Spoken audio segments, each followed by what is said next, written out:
اب جب آپ سب کا حق دے رہے ہیں، چاہے کوئی آپ کو دے رہا ہے یا نہیں دے رہا، اس کا فائدہ کس کو ہو رہا ہے؟ آپ کو ہو رہا ہے. کیا فائدہ ہو رہا ہے؟ آپ کی عمر میں برکت ہو رہی.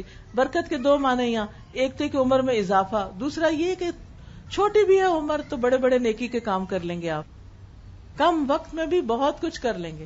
زندگی میں برکت ہو جائے تو پھر اور کیا چاہیے. ہم میں سے اکثر لوگ شکایت کرتے ہیں کیا کریں، وقت میں برکت نہیں، دن گزر جاتا ہے پتہ ہی نہیں چلتا، کام نہیں ہوتے، کچھ ہوتا ہی نہیں،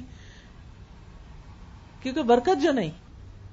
تو جب آپ اپنے رشتہ داروں کے ساتھ اچھے ہوں گے تو اللہ تعالیٰ آپ کے وقت میں، آپ کی عمر میں، آپ کے کاموں میں برکت دے گا اور آپ کو اچھے اچھے کاموں کی توفیق عطا کرے گا. تو اس لیے خوشی سے، بے فکر ہو کے، اللہ کی خاطر اچھا کرتے رہیں. پھر اسی طرح رسول اللہ صلی اللہ علیہ وسلم کی ایک اور حدیث ہے. حضرت عبادہ بن صامت رضی اللہ عنہ کہتے ہیں رسول اللہ صلی اللہ علیہ وسلم نے ارشاد فرمایا، کیا میں تمہیں وہ کام نہ بتاؤں جس سے اللہ تعالیٰ اپنے بندوں کو اونچے درجات سے نوازتا ہے. ہم میں سے ہر ایک کو اونچا ہونے کا شوق ہے، اونچے درجوں کا، جنت میں اونچے گھر کا. لوگوں نے کہا کہ ہاں اے اللہ کے رسول، ضرور بتائیے ہمیں کہ کن کاموں سے ہمارے درجے بلند ہوں گے. آپ نے فرمایا، جو تم سے جہالت برتے اس کے ساتھ بردباری تحمل سے پیش آؤ.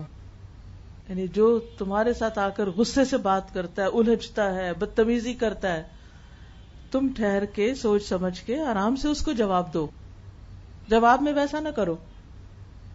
اس تواضع کا نتیجہ کیا ہوگا؟ رفعہ اللہ، ایسے شخص کا درجہ اللہ بلند کرے گا.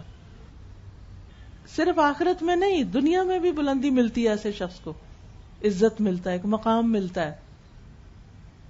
ایک غسیلا شخص اور ایک بردبار شخص، دونوں کا امیج، امپریشن مختلف ہوتا ہے لوگوں پر. کسی کو بتانے کی اور کنونس کرنے کی ضرورت نہیں ہوتی، وہ خود بخود امیج بن جاتا ہے. پھر فرمایا، جو تم پہ ظلم کرے اس کو معاف کر دو، اس سے بھی درجہ بلند ہوتا ہے.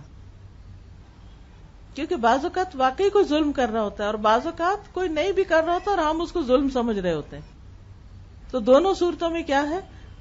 اگنور کر دیں، معاف کر دیں. اس کا یہ مطلب نہیں کہ ظالم کو روکے نا. وہ دوسری حدیث سے پتا چلتا ہے کہ نبی صلی اللہ علیہ وسلم نے فرمایا اپنے بھائی کی مدد کرو، خواہ وہ ظالم ہو یا مظلوم. تو لوگوں نے کہا کہ مظلوم کی مدد تو سمجھ میں آتی ہے، ظالم کی کیسے کریں؟ تو آپ نے فرمایا کہ اس کو ظلم سے روک کر. تو وہ روکنا بھی ضروری ہے، لیکن اس کے ساتھ ساتھ اب چھوٹی موٹی زیادتیاں معاف بھی کر دینی چاہیے، کیونکہ ہم بھی تو دوسروں کے ساتھ زیادتی کر ہی جاتے ہیں.